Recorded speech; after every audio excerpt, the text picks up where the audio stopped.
Hello everyone, welcome to Mahishmati studios. இன்னைக்கு second ஷோல நம்ம பார்க்க போற படம் ரெண்டு படம் பார்க்க போறோம். ஒன்னு ரோமியோ, இன்னொன்னு டியர்.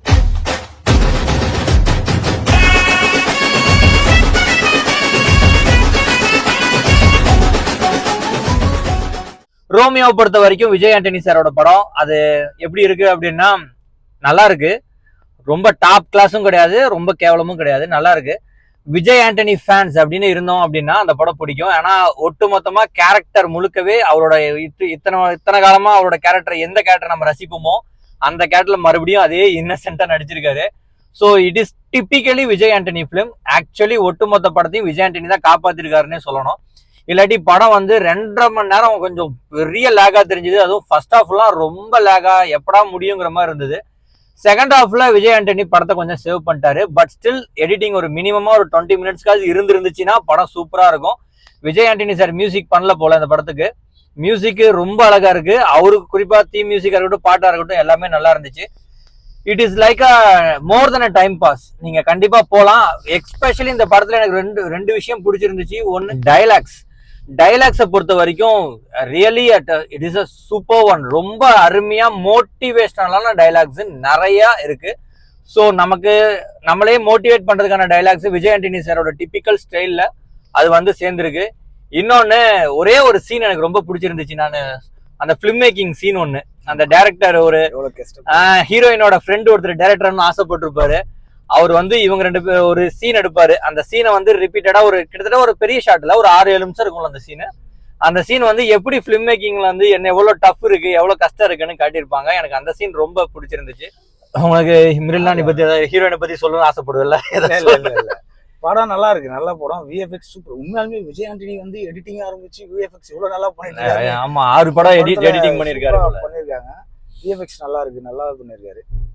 எடிட் தான் கொஞ்சம் படம் ரொம்ப லென்த்தியா இருக்காங்க. ஒரு 20 மினிட்ஸ் எடிட் பண்ணிக்கலாம். படத்துல அந்த அளவுக்கு கண்டென்ட்டும், இந்த கதை வந்து ஒரு 2 ஹவர்ஸ்ல ஒரு ரன்னிங் காமெடி, ஒரு 2 ஹவர்ஸ் ஃபுல் காமெடி கொடுக்கக்கூடிய கதை தான். ஸ்கிரீன் பிளேவும் ஓரளவு கரெக்டா தான் இருக்கு அதுக்கு.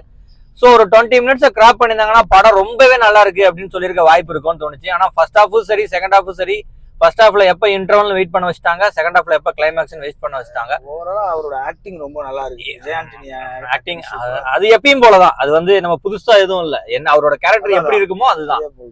பட் உங்களுக்கு ஒரு எக்ஸ்ட்ராவா ஒரு 1/2 hour டைம் இருக்கு, எனக்கு டைமை பத்தி பிரச்சனை இல்ல, எனக்கு விஜய் ஆண்டனி படம் ரொம்ப பிடிக்கும்னா இந்த படம் கண்டிப்பா பாருங்க. அடுத்ததா பார்த்த படம் டியர்.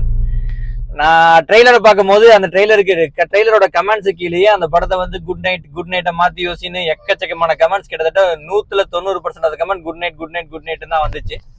குட் நைட் படத்தை நம்ம எல்லாருமே பார்த்துட்டோம், ரொம்ப ரொம்ப ரசிச்சு பார்த்தோம். அதுக்கேற்ற மாதிரி படம் அதுக்காக இந்த குட் நைட் படம் தான் காப்பி அடிச்சிருக்காங்கன்னா கேட்டா அந்த ஸ்னோரிங் அப்படிங்கிற கான்செப்டை தவிர மற்றபடி ஸ்கிரீன் பிளேஸ்ல நிறைய சேஞ்ச் ஓவர்ஸ் இருக்கு. அந்த படத்தை நீங்க ரிப்பீட்டடா பார்த்த மாதிரி உங்களுக்கு கண்டிப்பா தெரியாது.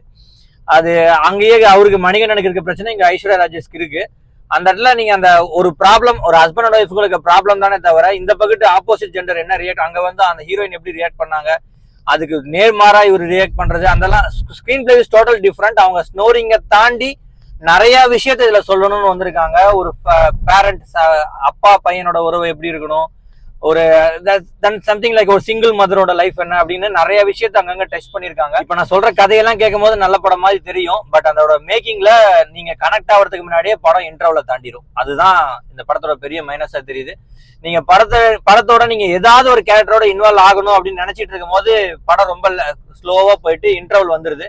அதுக்கப்புறம் எங்க கனெக்ட் ஆகுதுங்கிற மாதிரி நீங்க உட்காந்துருக்க மாதிரி இருக்கு. ஸோ டியரை ரோமியோவான்னு கம்பேர் பண்ணும் போது எனக்கு ரோமியோ தான் பிடிச்சிருக்கு. டியர்ல பிடிச்ச மாதிரி ஏதாவது இருக்கா அப்படின்னா மியூசிக் இட் இஸ் குட். இல்ல நம்ம ரொம்ப பெருசா சொல்ல முடியாது. செகண்ட் ஹாஃப்ல எனக்கு பேக்ரவுண்ட்ல வந்து அதெல்லாம் ரொம்ப நல்லா தான் இருந்துச்சு. அப்புறம் இந்த கேரக்டர்ஸ் எல்லாம் பார்க்கும் போது எனக்கு கடைசியா யார் கூட கனெக்ட் ஆன கேட்டா நான் உண்மையாலுமே அந்த ஹாஸ்பிட்டல்ஸ் எல்லாம் காளி வெங்கட்டோட தான் கனெக்ட் ஆனேன். கடைசியில அவருக்காக தான் டிஃபெண்ட் பண்ண ஆரம்பிச்சிரு. என்னடா என்னை போய் அது எப்படி இருந்துச்சுன்னா, என்னடா இவ்வளவு தூரம் கஷ்டப்பட்டிருக்கேன் என்னை போய் திட்டிங்கிற மாதிரி இருந்துச்சு. ஸோ ஹீரோ இல்லாத ஒரு கேரக்டர்ஸ் எல்லாம் நல்லா எழுதியிருக்காங்க. அவங்களாம் ரொம்ப நல்லாவே பெர்ஃபார்ம் பண்ணியிருக்காங்க. 2 படத்தோட மிகப்பெரிய பலம் இந்த படம் வந்து மார்க் வந்து அபோவ் ஆவரேஜா நம்ம ஃபர்ஸ்ட் படத்துக்கு நல்லாவே கொடுத்துருக்கோம்.